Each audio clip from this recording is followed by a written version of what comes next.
there's a lot of stigma around ABA therapy. I think there's also stigma around mental health in general. I would really hope that we as a society can start to recognize how much good therapy does for individuals, regardless of what type of therapy that you're going to. As a parent, when that diagnosis comes through, allow yourself to feel it. Allow yourself to take a beat, feel it, sit in it for a little bit, and go from there.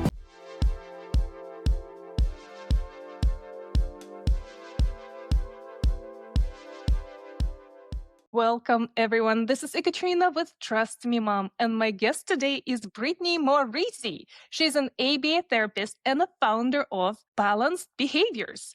Brittany will be our expert to talk about ABA therapy and mental health. Brittany, welcome. Hi, thank you so much for having me. Thank you for joining me today. Of course, I'm eager to hear about what ABA therapy is and how it can be helpful for kids and maybe adults. But first, let's talk about your journey. What inspired you to become a therapist? Yeah, so I started out my career as an early childhood educator and special education educator. I was in that field for 10 years before I started really working closely with ABA therapists, and I just saw the wonderful things that ABA therapy can do for people. Knew that I wanted to kind of branch a little bit outside of teaching. I just didn't really know how. And then I got to work closely with a fantastic group of people and decided to go back to get my master's degree. And then I applied to the state of Pennsylvania to be a licensed behavior specialist. Just got done earning my hours to be board certified. And yeah, so my next step is testing to become board certified. But right now I am just hanging out in PA and doing ABA therapy with all kinds of different individuals. Wonderful. And you see, you have pretty significant experience working with kids already. So you have about a decade worth of experience hmm learning about kids, picking some of the hmm psychological tricks. So can you share with us what ABA therapy is and why it could be helpful? Yes. ABA therapy is an intensive type of therapy that we offer to mainly children with autism, but I am trying to branch a little bit out of that. That was one of my reasons behind starting Balanced Behaviors is I believe that anybody can use ABA therapy to enhance their quality of life. That's our main goal is to enhance a person's quality of life. I think that well, I don't think. I know ABA therapy is not a therapy that you have for the rest of your life. It's particular in you have it for a certain amount of time.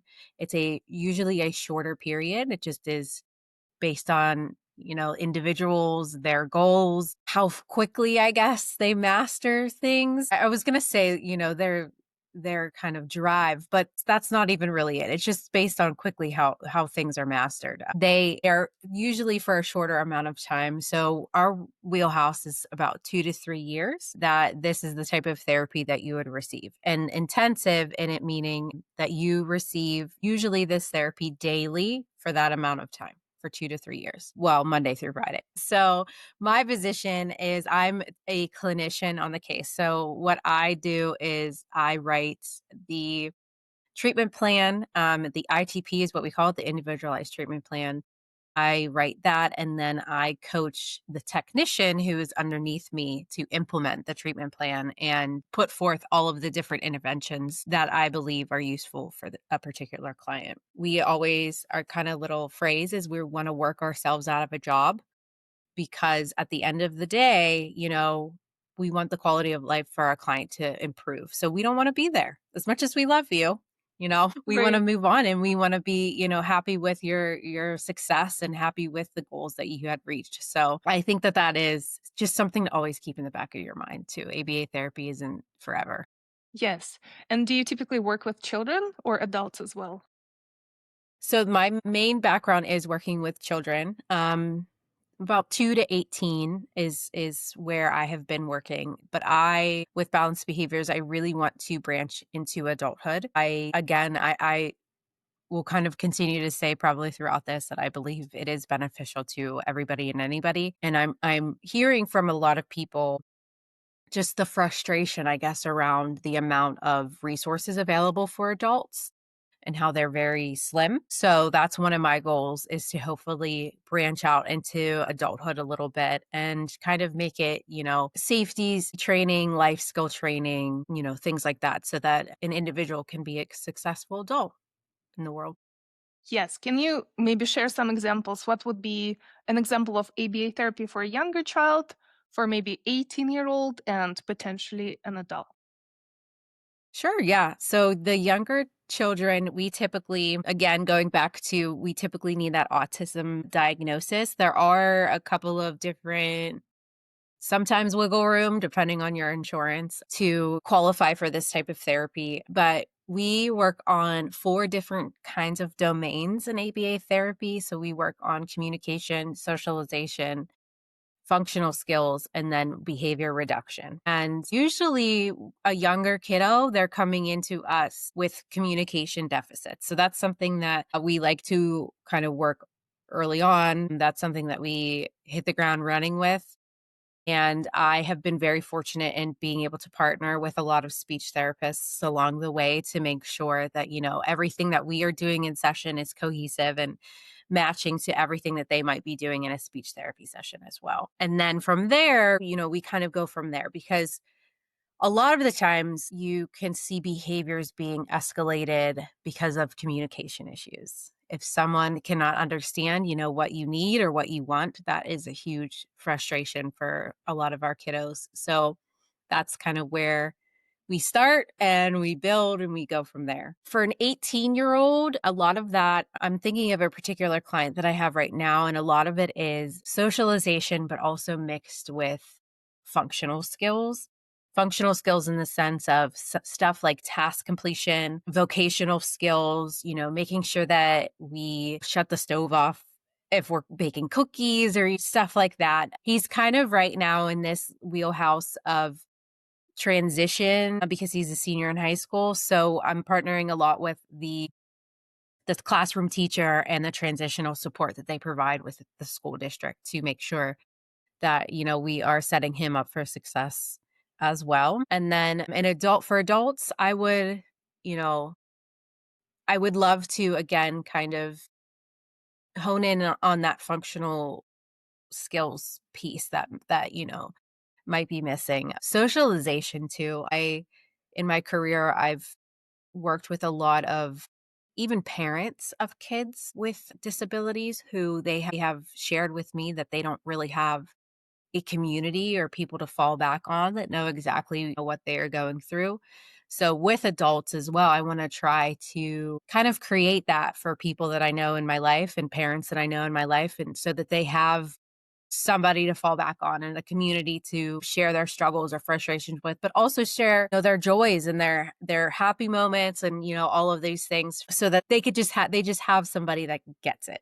I guess is what I'm trying to say. But Right. yeah, Yes. that's another reason behind I really am, as a mom myself, I'm really trying to create that type of community for the people that I For sure. And know. would you mind asking me how old is your child? And do you have one or more? I have 2 boys. Oh, you have two Yes. boys. And how old are Yes, they? I have 2 boys. They are 9 and 7, and just recently, my 7-year-old, we're experiencing a little bit of reading delays and stuff, and he, has been in speech therapy since he was 4 years old. So I have really been in the thick of it as both a clinician, but also a parent. So I was just talking actually to somebody the other day about this, about how you almost have to go through, a grieving process when a diagnosis comes for your child. And I just want people to understand that that's totally normal and that's completely okay. And that doesn't, mean anything one way or another regarding to your parenting style or who you are as a person or anything like that. So even myself being in the field, I had to go through that process, and I really had to kind of just take my mom hat off and put my clinician hat on and say, okay, what do we need to help him be successful? So I get it. Exactly. And you can relate to parents and your clients as well, which gives you an extra perspective, which is wonderful Hmm. because there are some therapists who have not been in the shoes of their clients and you Correct. can relate to parents. Yes, that's one thing I would love to also change. I hear a lot through the grapevine from people. It depends on the therapist. It really depends on the therapist that you receive, on the type of service. So I really want people to say it depends on if you work with balanced behaviors or not. That's what I want my name to carry, and I want the company to carry, because I want to make sure that we are providing that type of quality support to everyone and anyone that comes with us.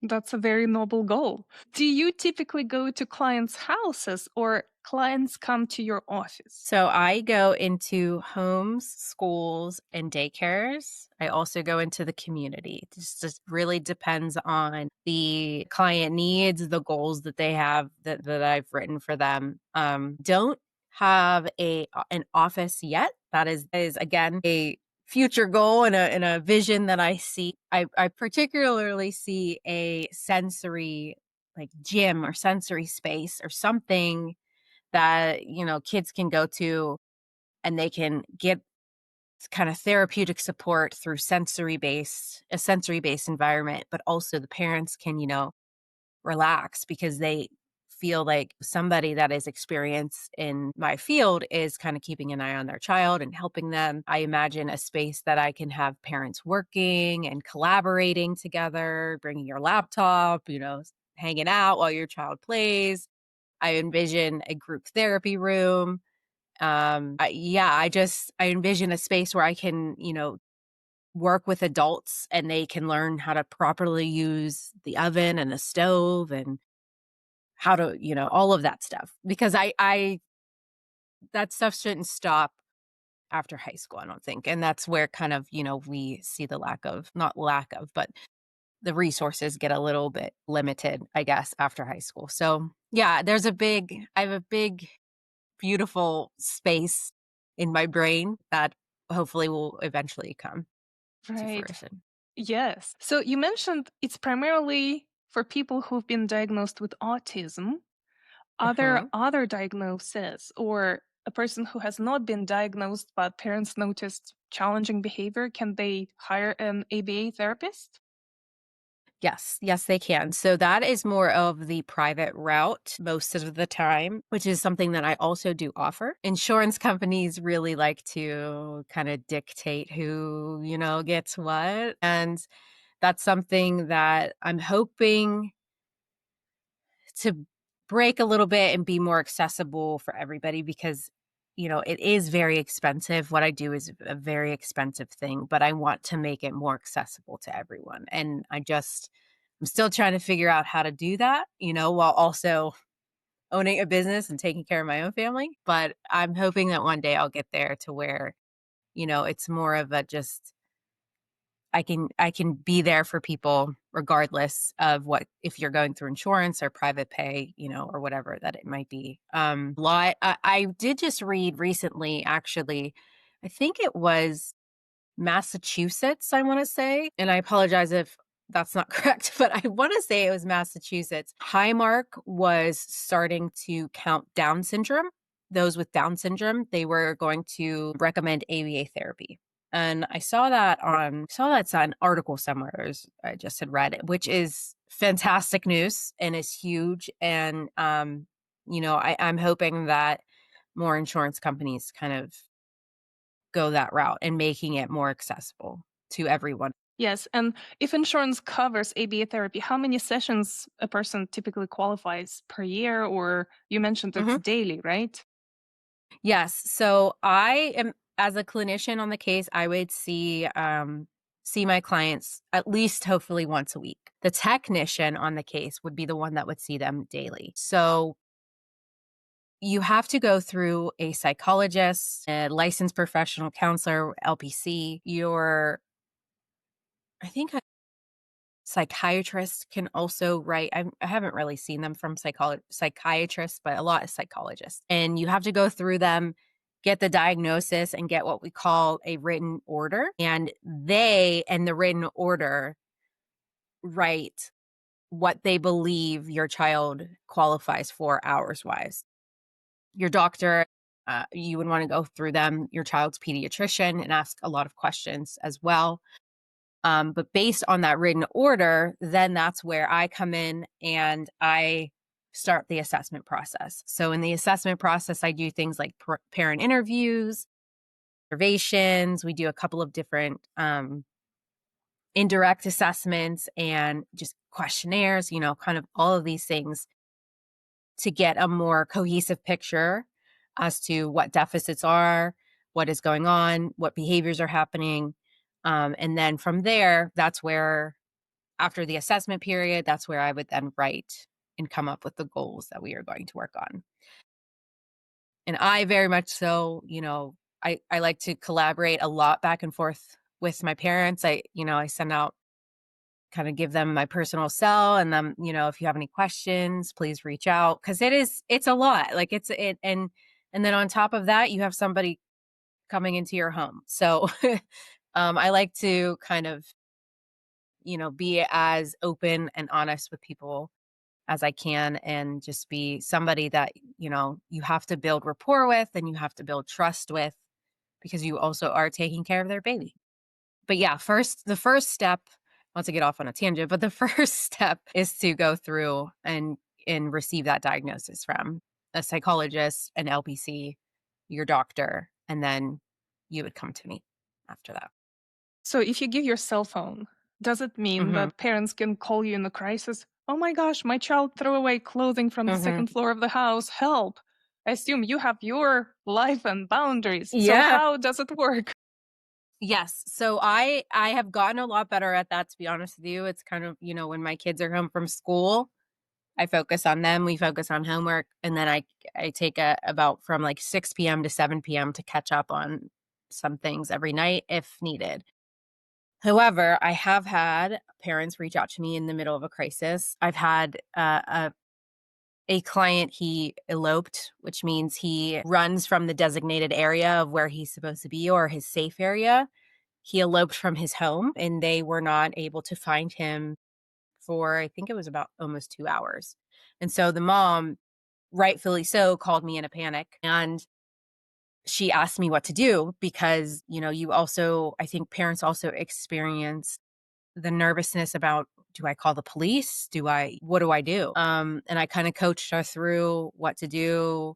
Our crisis hotline in Allegheny County, if it eventually got to that point. But the beautiful thing is, we did end up calling the police. And then after that, um, this particular police department kind of made it a point to make sure that this client was on their radar in a way, and to make sure that they were visible to this client. They met this client. He was a nonverbal client, so they were squatting on his level. He got to see their badge and kind of, all of these things, so that my client was getting familiarized with a safe person, a police officer. So as much as, that was terrifying and a very scary, uneasy situation, thankfully, everything had worked out, but we also learned from it. And I saw, the beautiful way too that a community can come together, because everybody was out scoping around, looking for him and stuff like that too.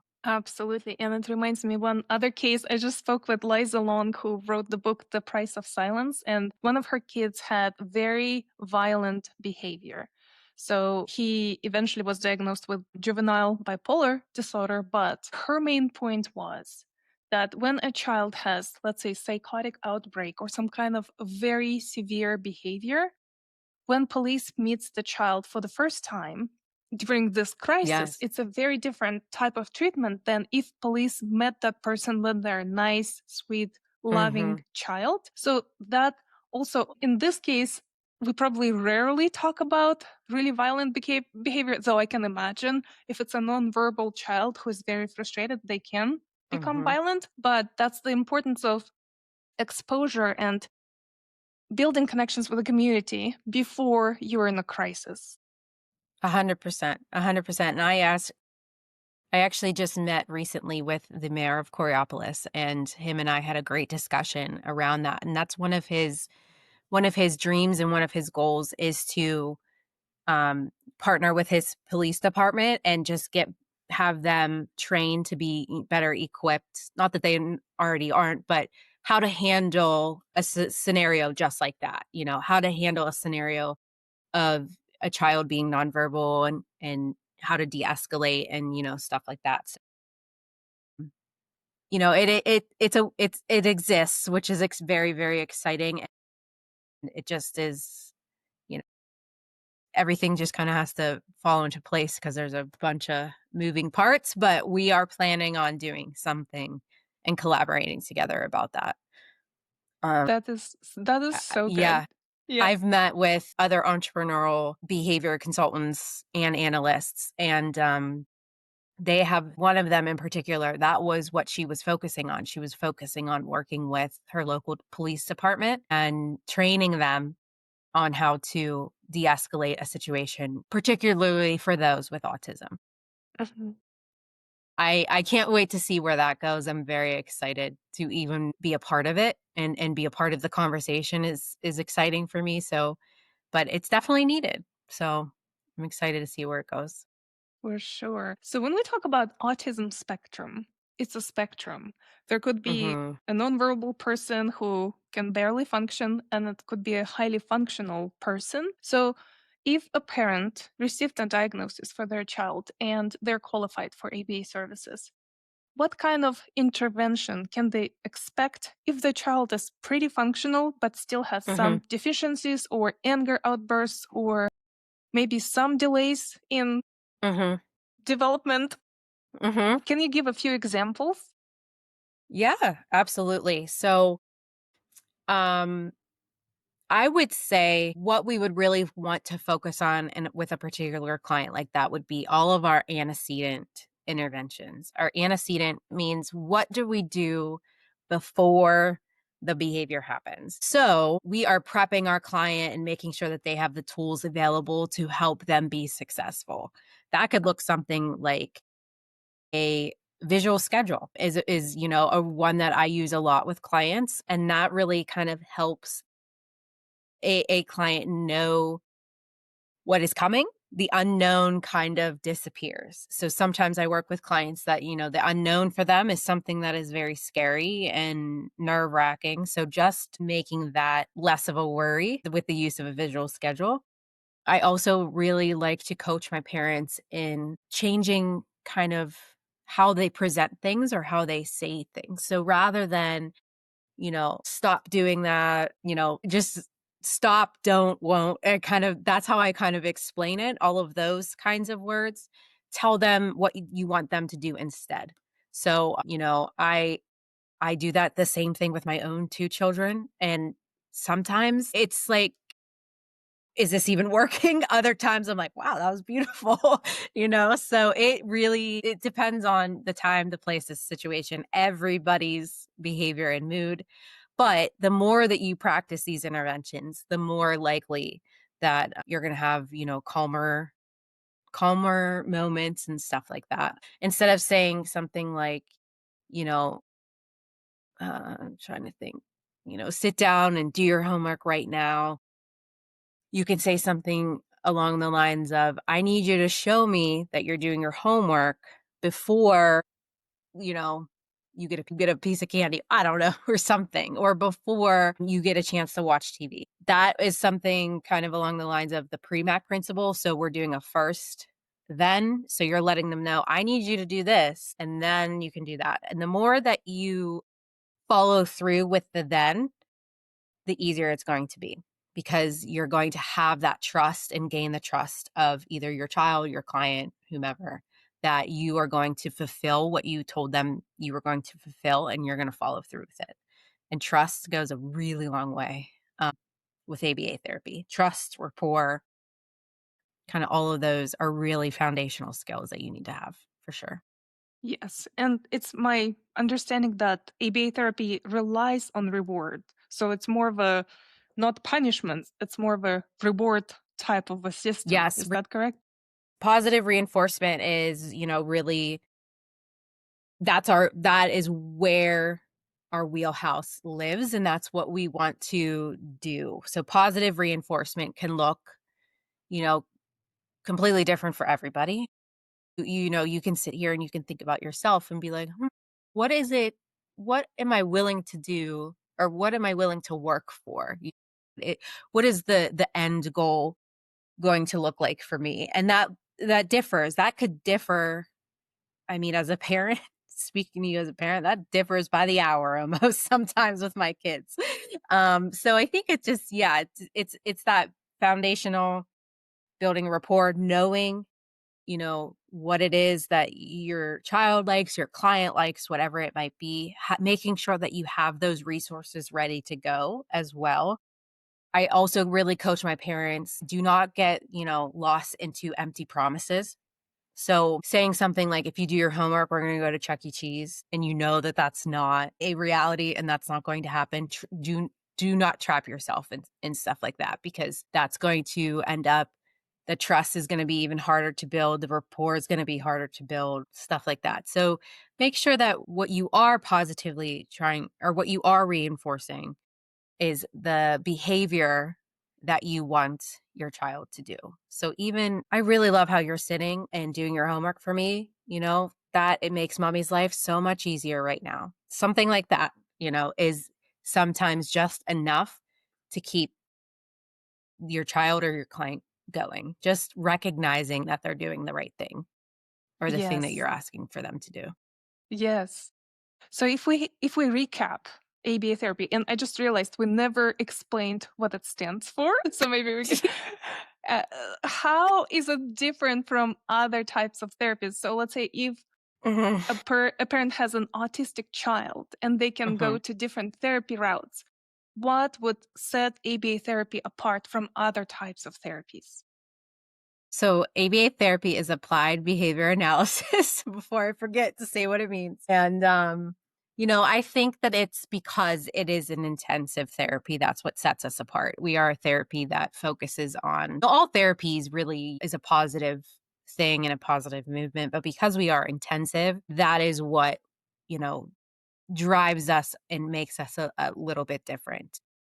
Sometimes you only see a mental health therapist one time a week, every other week, it just kind of depends. But ABA therapy, like I said, it is something that could be multiple hours a day. It just depends on, the need and what your written order says and what your clinician believes. But it's a consistent type of therapy every day or every other day. And so the skills that we started working on Monday, we build upon on Tuesday, and then we build some more on Wednesday, and so on and so forth. And you lose a little bit of that, you lose that time gap in between sessions. So that's nice too. Yeah, yeah. So as we wrap our conversation, let's talk about overall stigma around mental health Mm, and how we can dismantle it at least a little bit. So yeah. what are your Yeah. thoughts on that? So I think there's a lot of a stigma around ABA therapy. I think there's also stigma, like you had said, around mental health in general. And, I would really hope that we as a society can start to recognize how much good therapy does for individuals, regardless of what type of therapy that, you're going to. But, I would say as a parent, when that diagnosis comes through, allow yourself to feel it, allow yourself to kind of take a beat, feel it, sit in it for a little bit, and go from there. Again, going back to building the community, I'm hoping that we can build a safe space for people to come to balanced behaviors and say, "Hey, look, my child just got this diagnosis. What's next?" And have a group of people and a community of people that, talk them through it, because I think that also too is a little lacking in our fields. I think it is just, here's ABA therapy. This is what you should do for your child. Here's a bunch of companies that offer it, start calling them, and that's like the end of it. So, I think that just offering kind of the time for people to process it, think about it, ask their questions that they need to ask, do the research, that they need to do, and then go from there. I think that is huge. Mental health, just overall, again, I hope we as a society can really start to it's not a bad thing. Everybody goes through something. I think that sometimes you feel like you're the only person going through a particular thing, and it could be very, lonely island, but reaching out to, reach out to people. Reach out to your support, and then reach out to balanced behaviors because we'll support you too. Sounds good. Thank you so much, Brittany. Thank you, Katerina. Thank you so much.